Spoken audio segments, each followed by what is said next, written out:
The story continues with Jemima walking down the halls after doing some laundry. While walking over to Vlad's room, she starts hearing voices all of a sudden. She doesn't get what's going on, so she enters the room to go have a look for herself. The redhead knocks on the door and our boy answers pretty quickly, looking shocked to see her standing there. He asks her what's up, but she just stares at him in confusion because she should be the one asking him that. She heard voices coming out of his room, but after looking inside, she couldn't see anyone else. Jemima is even more baffled now because there's nobody in there with the blonde swordsman. Before Vlad can even say anything, Jemima throws the clothes at him and shoves him into the room. She quickly shuts the door behind her and then starts interrogating him. There's no one around, so she doesn't get why she can hear people talking, and this makes her wonder if Vlad is still talking to ghosts or something. Our boy looks a little baffled by this question and she's definitely suspicious of him, but he tells her that he wasn't talking to any ghosts. Jemima would like to believe him, but she definitely heard people talking, so she tells him to change rooms.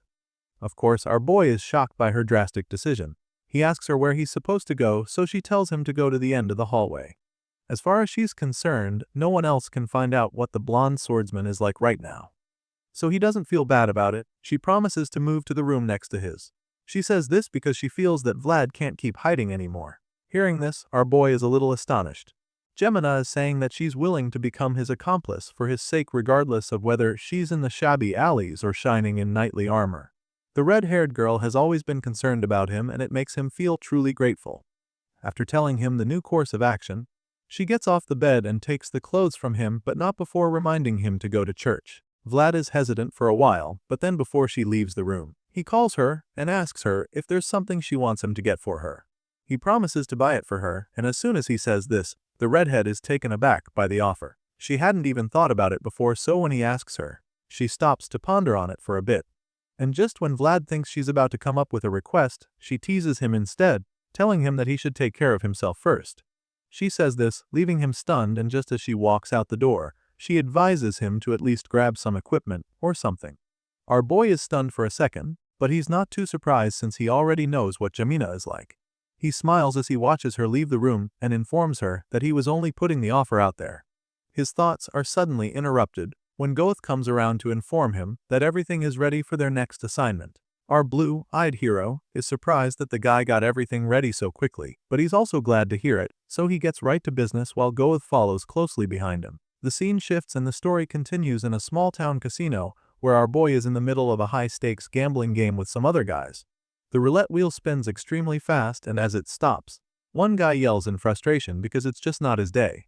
Vlad stares intently at the wheel as his thoughts trail off. The voice in his head feels that they should have come here sooner because there's no better place to train dynamic vision or reflexes. Our boy agrees as he activates his aura, using it to really examine the game. Vlad didn't even know that combat techniques could be used like this before now, and it's such a cool discovery for him.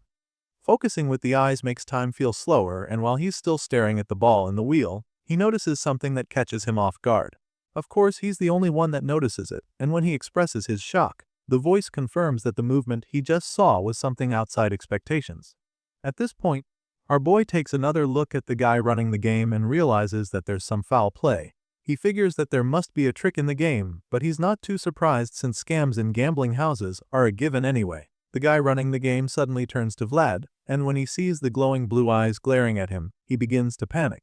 The man knows that Vlad is onto him, and the young swordsman couldn't be happier to catch him in his scam, because this is the perfect time to start the fight he's been looking for. Unfortunately, before he can get to it, someone else appears behind him. The man in the purple suit comes out of nowhere and asks Vlad if he's enjoying himself. Our boy is taken aback by this, so he turns around to answer the guy. Judging by the two massive bodyguards standing behind the man, it's pretty clear that he's one of the people running the establishment. He claims that they would have prepared a proper welcome for him if he had told them that he was coming around, but Vlad knows the real meaning of this statement. It almost sounds like the man is saying that he needs permission to even be hearing, and even though the creepy man claims that it's not the case, his ominous laugh suggests otherwise. The man adjusts his glasses and then informs the young knight that they'll be escorting him upstairs, now where their boss is waiting for him. Vlad is a little pissed to hear that their boss is waiting for him. He finds it insulting that the man sits in a comfy chair, expecting him to climb up and grovel before him. At this point, the man in the purple suit tries to say something, but before he can even get a word in, Vlad makes it clear to him that he's no longer some back alley bum. The guy with the glasses gets a little nervous at this point, but one of the big guys standing behind him doesn't seem to be intimidated by the swordsman. He tells Vlad that there's a limit to how far he can go with this behavior, even though he's now a knight, and before he can even finish talking, someone else suddenly shuts him up with a powerful kick to the side. The force from the kick sends the big guy falling to the ground as he groans in pain. Just then, we see Goth along with the other members of Vlad's new crew. It turns out Otar was the one who knocked the man down with the powerful kick, and now that they've gotten everybody's attention, Gothi informs them all that the young knight in their midst is just carrying out his official duties. After making the announcement, the hooded barbarian eagerly asks Vlad if they can kill these guys, feeling that it would be okay if they did. At this point, the guy in the purple suit is really terrified because he never imagined that an actual barbarian would be in the mix. It doesn't even make any sense to him because he doesn't get how there could be a barbarian in Ara. Now that our boy has made it clear to these guys who they're dealing with, he orders them to go upstairs and tell their boss to come down. He also informs them that all operations in this gambling hall are shut down from now on. As you can imagine, Mr. Purple Suit over here tries to protest because this is obviously where he makes a living. He angrily hits back at Vlad, asking the young knight what the hell he means by that, but the blue-eyed swordsman calmly reveals that he won't repeat himself. And then, for the last time, with a terrifying look in his eyes, he tells the thugs to bring their leader to him. A few days later, Sir Gregory comes around to see how the newest knight is doing. The big man is really impressed with Vlad's progress because it turns out that the young swordsman has been making waves lately. He heard that the boy completely wiped out 2 back alley organizations already, and that's a really big feat. Our boy simply responds humbly as he greets the senior knight. The man then hands him something called Jamin as a gift, claiming that it's the pride of House Canner. Apparently, Portly also gave it to Vlad once when they were still kids. Our boy confirms this, admitting that he shared the Jamin with Lord Joseph, who really liked it back then. In response, Sir Gregory just laughs, suggesting that there isn't anyone who doesn't like it. Vlad receives the gift and thanks the man, claiming that he'll really enjoy it, but he's also confused because he doesn't understand why the senior knight is giving it to him. Vlad wonders if there's something that Sir Gregory wants to ask of him, and the big guy just exclaims with guilt laced all over his face. He didn't think that his bribery would be so obvious, but now that Vlad knows what's up, he figures that it's just better to make the request now. The man is hesitant at first because this is Vlad's territory, and if he steps in publicly, it would look like he has a personal agenda, but our boy assures him that it's okay and tells him to say whatever it is he has in mind freely. So, Sir Gregory finally reveals that it's about the man called Black Bear. He's the boss who runs the meat trade in the back alleys, and our boy confirms that it's indeed him, wondering what the matter is. The senior knight reveals that Black Bear was involved in a kidnapping incident a while back and points out that the boss has got quite the shady background. That being said, Sir Gregory finally asks Vlad if he'll be willing to take down Black Bear together with him. Hearing this, our boy is taken aback. A wave of realization hits him as it becomes clear to him that this is what Gregory meant by a personal agenda. It only takes Vlad a few seconds to put the pieces of the puzzle together to see what's really going on here. While the young knight wants order in the back alleys, Sir Gregory is more concerned with expanding Portly's influence in the meat industry. What they both want can be obtained from Black Bear, so our hero doesn't mind going along with the plan. He's down for it, but first he'd like to know if it will be a warning or a subjugation. In response, Gregory claims that giving a man like Black Bear a warning will be acting too soft. Hearing this, our boy is really glad. He thinks that it's perfect that they're on the same page, and he is eager to come up with a plan for this new assignment, because he was planning to deal with Black Bear anyway. At this point, Sir Gregory is equally ready to get started, so he assures Vlad that he'll coordinate with the forces under his command, stating that they'll begin within 2 to 3 days. The young knight is okay with this arrangement, so he acknowledges the senior's plan. In the meantime, Sir Gregory asks if there's anything he can help Vlad with, and our boy simply requests a bottle of whiskey. The big man is surprised by this, so our boy explains that there's someone he needs to bribe with it.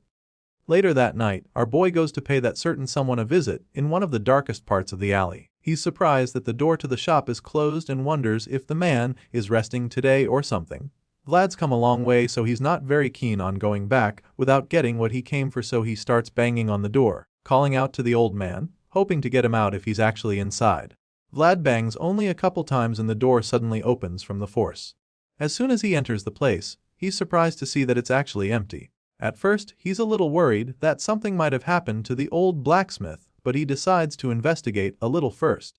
He makes his way around the workshop and eventually reaches another room where he finds the old man lying down.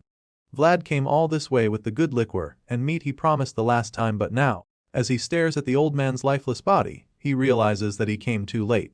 Our boy takes a moment to honor the blacksmith and then tells him a bit about where he's been. He tells the man that he was at the northern border all this time. He admits that it's a beautiful place where the snowy mountains rise up to touch the skies, and endless fields stretch before them. Our boy tells the man how he fought a dragon as white as snow there too, and how this sword he forged stayed by his side until the very end. Vlad takes out the broken sword and stares at his reflection on it for a while. There's so much the young knight wants to say, but in the end, he knows that there's only one sentence that's needed. So he says it, placing the sword in the man's hands to rest and telling the old blacksmith thank you for saving his life. A plain sword, born from the dream of an old man, was completed by the hands of a boy. And just like that, the blade that once hung toward the heavens had finally returned to the old man's embrace, shining brighter than anyone else. The scene changes and the story continues at the old blacksmith's funeral. Our boy made sure to give the man a proper burial and a suitable funeral. It's the least he could do for the man who saved him in the back alleys. As you can imagine, it's not exactly a big funeral, but at least, the most important people are present for it. Vlad, Jamina and Harvin stand there in silence to honor the old man one last time before leaving. Harvin is surprised to learn that Vlad spent his first paycheck to buy a gravestone and a tomb marker for the old man's final resting place. On top of that, he did this in one of the expensive cemeteries near the monastery. As you can imagine, our boy doesn't mind doing any of this. All he wanted to do was help the blacksmith to finally get out of that back alley in the end, even if he isn't alive to see it. On the tombstone, our boy had them write that it belongs to the best blacksmith, and so Ara. It's pretty valid since the old man was the one who forged the sword that cut down a ghost and pierced a dragon. Unfortunately, this old man left behind no name for the world to know. Harvin reveals that he asked around the back alleys for the man's name, but nobody knew his name. As sad as that might be, our boy figures that it doesn't even matter. As far as he's concerned, all that matters is that he remembers him as the best blacksmith, and so Ara and the one who saved him. After the funeral, Vlad and the others make their way home, and along the way, they come across a group of kids hiding under a bridge. Harvin can't help but notice them, so he asks Vlad what's up with them. Our boy admits that the kids have been like that lately. Obviously, the kids are starving and probably have no homes, so the young knight knows that they probably want to beg. With this in mind, he feels that they should go ahead and ask for alms if they want to, but instead, they always just peek from after wherever he goes. Hearing this, Harvin finds it funny that Vlad really doesn't know why they're acting like that. Of course, our boy still doesn't get it, and his old friend concludes that he must have forgotten what his childhood was like. That being said, Harvin just smiles and reminds Vlad that there was a time when they used to have wild, fearful eyes, just like those kids too. His brown-eyed friend reveals that this winter is even colder than the last, so he can understand what the poor children are going through.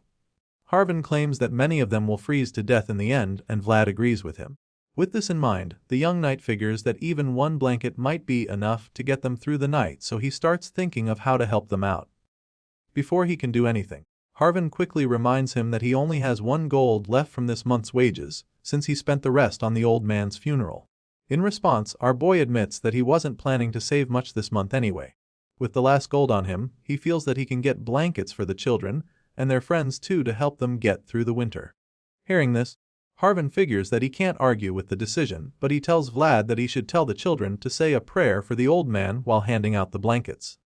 As far as he's concerned, 1 prayer per blanket isn't a bad deal at all, since he'll be broke after. Hearing this, Jamina claims that she'll talk to her madam about the children too. After all, a full belly helps one beat the cold, so it wouldn't hurt to get the kids a good meal. Vlad smiles, feeling good about what they're about to do. They can't do much yet, but at least they can change things little by little. To see them like this proves that though the plain sword was buried with the old blacksmith, the star he forged still lights up the back alleys, even if its name and form have changed. After burying the old man and helping the starving kids with food and some warmth, Vlad sets out on his mission to take down Black Bear with Sir Gregory's forces and the rest of his crew. As they advance into the domain of the meat trade boss, it becomes more evident why they have to take the man down. The senior knight is overwhelmed by the state of the place. It's filled with blood, bones and rotting meat, which makes it far more horrific than he'd heard. It's so bad that he's convinced that a place will likely spread across every corner of the back alleys when the weather gets warmer. Before now, Sir Gregory was only planning to shut down the site, but after seeing what Black Bear has turned the place into, he realizes that they'll need a more decisive solution. In response, Vlad assures him that he doesn't need to worry, which leaves the senior knight taken aback.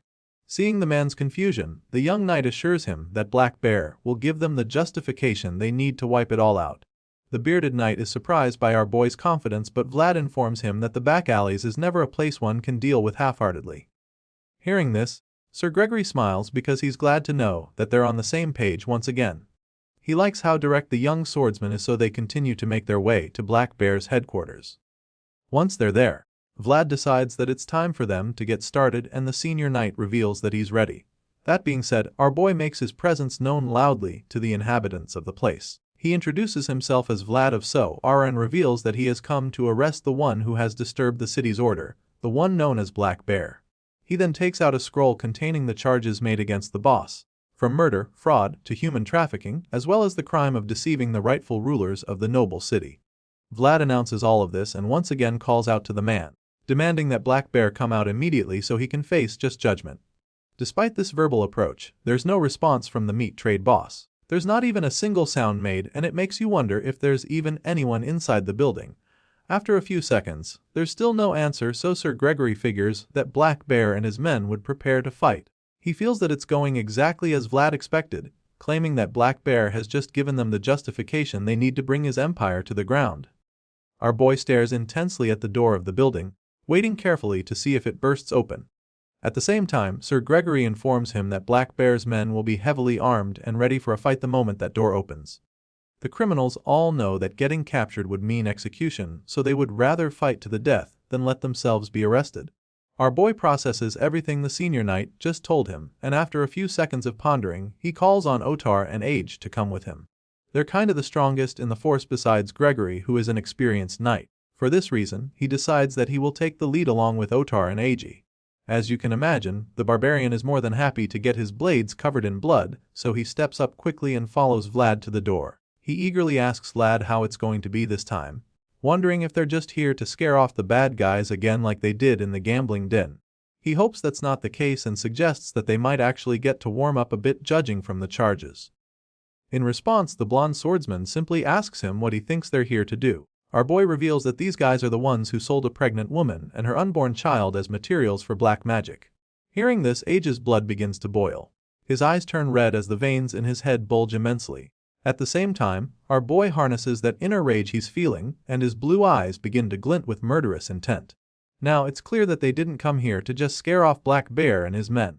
These are the kinds of criminals who are killed on sight, and since the boss refused to surrender himself when he had the chance, Vlad and his forces now have all the justification they need to wipe them out for good.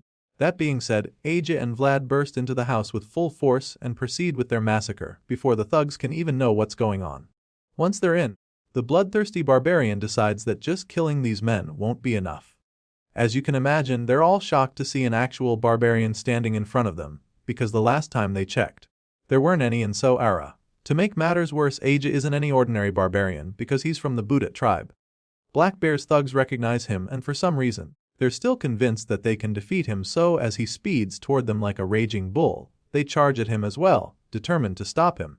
The red-eyed barbarian reaches them in a flash and proceeds to tear them apart with his red curved blade. With each slash, he gives the interior of the building a new splash of red paint. Age goes on a rampage, mercilessly killing all the thugs that come his way.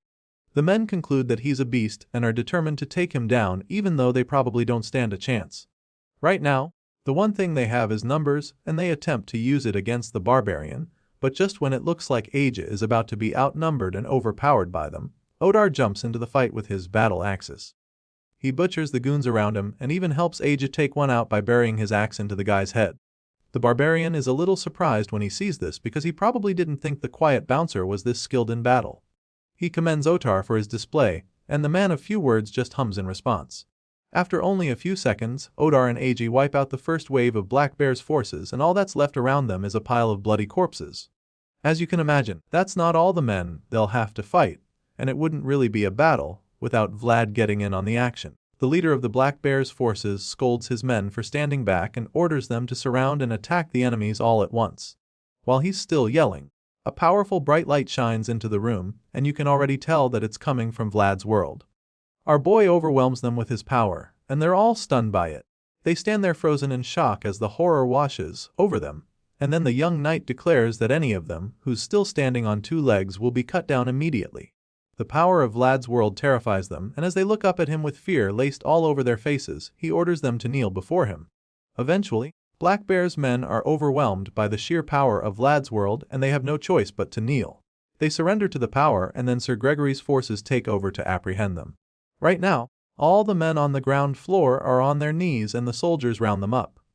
At this point, the senior knight suggests that the rest of them head up while the soldiers finish sorting out the thugs down there. Our boy agrees with this plan and so he proceeds to head upstairs with the bearded knight and his team. On the higher floor, our blonde swordsman leads the way and the others follow until they reach a locked door. Vlad walks up to the door and boldly pushes it open but his eyes widen in shock when he sees what's inside the room. Our boy is shocked because it appears that some kind of deliverance ceremony is going on. There's a priest laying hands on Black Bear which is really strange because our boy never thought the gang boss would be the religious type. The priest welcomes Vlad into the room and even though the young knight is stunned, he quickly wraps his head around it and asks the man who he is. The priest then turns around and reveals that he was sent by the bishop, claiming that he came from the church by the bishop's command. As you can imagine, Vlad isn't too pleased by this shocking twist but he keeps his cool.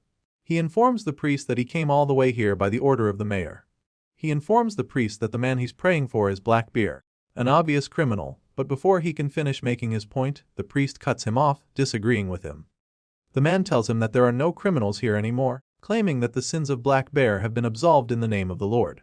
The shady-looking priest then proceeds to show Vlad a scroll, revealing that it's the sacred pardon through which the crime boss was forgiven.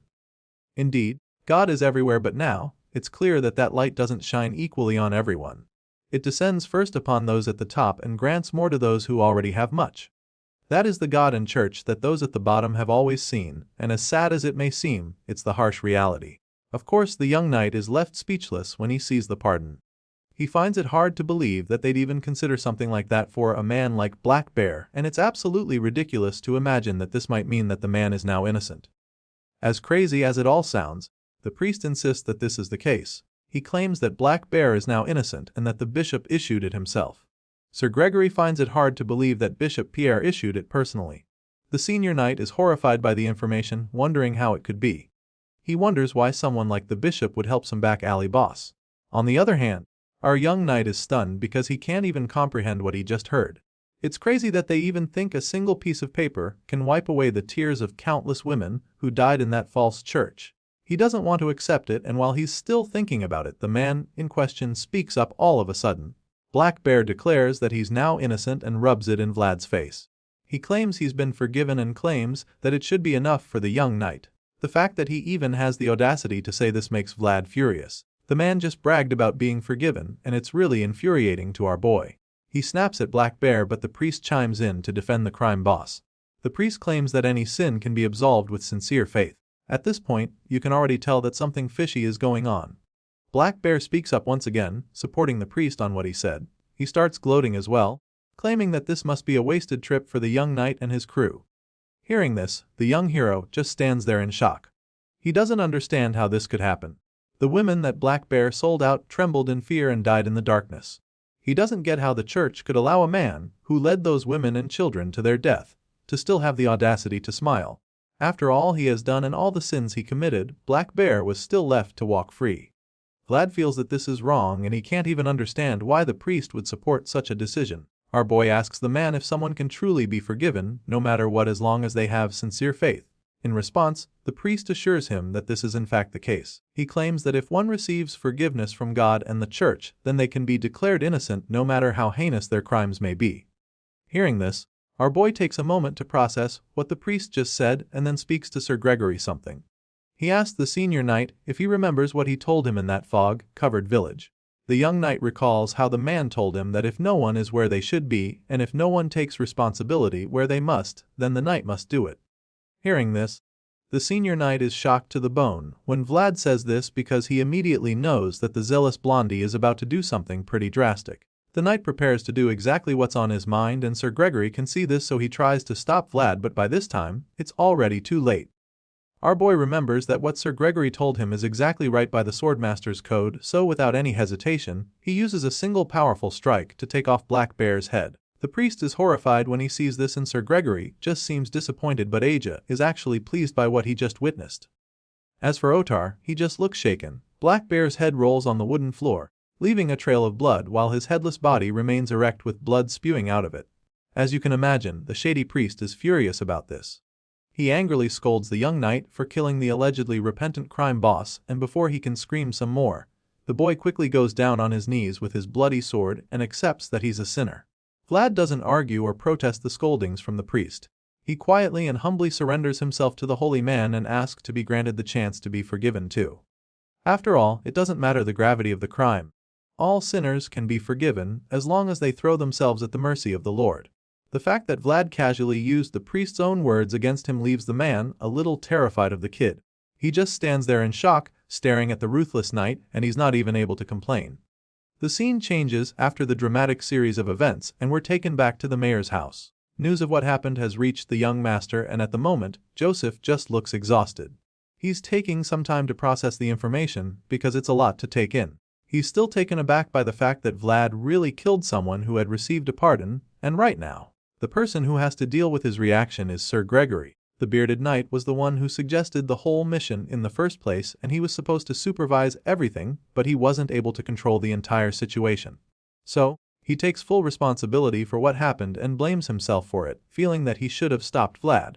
He apologizes for what happened, admitting that he never imagined that the crime boss would come back with a pardon from the bishop. At this point, the young master explains that Black Bear didn't actually even obtain the pardon. Joseph reveals that the pardon was just given to the crime boss, and this leaves the knights in the room pretty confused. They're perplexed because they can't even imagine what would make the bishop give such a thing to a back alley boss for no reason. Just thinking about it makes the mayor's blood boil because he knows exactly why. Joseph feels that they must think that the Bayezid house is a joke, since that's why they would boldly take actions to undermine his authority as the mayor. With this in mind, Joseph simply asks the men where exactly Vlad is right now because clearly, he has a few words to say to the young knight. Sir Vorden is pretty nervous at this point because he's scared that the boy might receive some serious punishment. Either way, he reveals that Vlad is waiting in his office. The man figured that it would be best to keep the boy out of Joseph's sight, for the meantime at least. They didn't want to do anything that would trigger the mayor's wrath even more, and after Vorden explains this, Master Joseph claims that it was a good call. He then calls on Sir Jaeger, and nobody in the room could have expected the next group of words that come out of the young master's mouth, because he immediately orders the advanced knight to arrest Sir Vlad immediately. Not just that, the young master also orders that the young swordsman, who had become a symbol of hope for the future of House Bayezid, be charged with murder. All the knights in the room are absolutely dumbfounded when they hear these orders, and for a second, they all stand frozen like statues. Apparently, the Bayezid son is taking this thing a lot more seriously than they could have imagined, considering how dear Vlad is to him. At the same time, it seems that the very clever mayor has a secret plan too. As far as Joseph is concerned, it was a foolish choice that Vlad made, but at the same time, it was one that he can understand. Besides, the fact that the pardon was likely issued deliberately by the church for no actual reason suggests that the bishop targeted Vlad from the start. Now that this is established in the mind of the young master, he decides that he's left with no other option. Joseph takes a dramatic pause, and in that awkward silence, he stares right into Sir Jaeger's eye. The two men make eye contact, and it's as though Joseph is telling him something he doesn't want anyone else in the room to know. The advanced knight instantly interprets this cryptic message, so he acknowledges it, claiming that he understands. But of course, the other senior knights are still worried about Vlad, especially Sir Gregory, who feels responsible for everything. The bearded knight is shocked at Sir Jaeger for taking such instructions so casually, so he tries to speak up for Vlad, hoping to lessen the punishment. However, before he can even get a word in, Jaeger reminds Gregory that Vlad was his vassal. So, he claims that he'll be the one to take the responsibility and the blame if the young knight turned out the wrong way. At this point, Sir Gregory doesn't even know what to say anymore because obviously, he can't even take responsibility. He feels so bad just thinking about a teacher being forced to arrest his own apprentice. But most of all, he feels extremely guilty about Vlad's fate. Sir Gregory feels that it's all his fault because none of this would have happened if he hadn't rushed things for the house's benefit. Well, since he's beating himself so much about it, he'll also have the chance to atone for his sins, because the young master isn't letting him off the hook either. Since the bearded knight was one of the people involved in this matter, the mayor decides that he'll have to take responsibility as well. Sure enough, the guilt-ridden man doesn't even argue or try to protest. He accepts the decision, claiming that he's ready to take full responsibility. In response, Master Joseph just thanks him for his quick thinking and proceeds to tell him what his punishment will be. The mayor hands Sir Gregory a sealed envelope with a letter inside and orders him to go to Varna at once and deliver it to someone. Apparently, he expects the senior knight to know who he's talking about, but Sir Gregory is a little taken aback by the order. Joseph tells him to hurry up with the assignment because the sooner he delivers the letter, the better. However, he's still not sure who exactly he's supposed to deliver it to, but then after taking a look at the envelope, a wave of realization hits him. It becomes instantly clear to him what he's supposed to do, so he promises to go there as quickly as he can. Once that is out of the way, Joseph orders Sir Vorden to summon the mage, claiming that he needs to contact his father, as well as San Rosino. As for Maxim and Cade, he instructs them to cancel all missions they've got planned immediately. He also asks them to assemble only the most capable soldiers for him, and with this final order, all his knights get right to business. The young master had expected a day like to come, but he never thought that the enemies would move so brazenly. It's clear now that Bishop Pierre used Vlad as bait to effectively declare war on him and the rest of the Bayezid household. So, if that's the case, the mayor of Ara figures that he has no other choice but to respond as a true Bayezid. He can tell that a storm is coming, but he feels that it's for the best, because the time has finally come to reclaim a city free from all bindings. A city that truly belongs to Bayezid. Alright folks, that's gonna be it for this episode. We're at chapter 90 right now, and closing in very soon to chapter 100. All we have to do now is to wait till more chapters get released. As usual, if you've been enjoying this series, definitely be sure to give it a like. And if you're new to the channel, please subscribe to stay notified for future uploads. Until next time.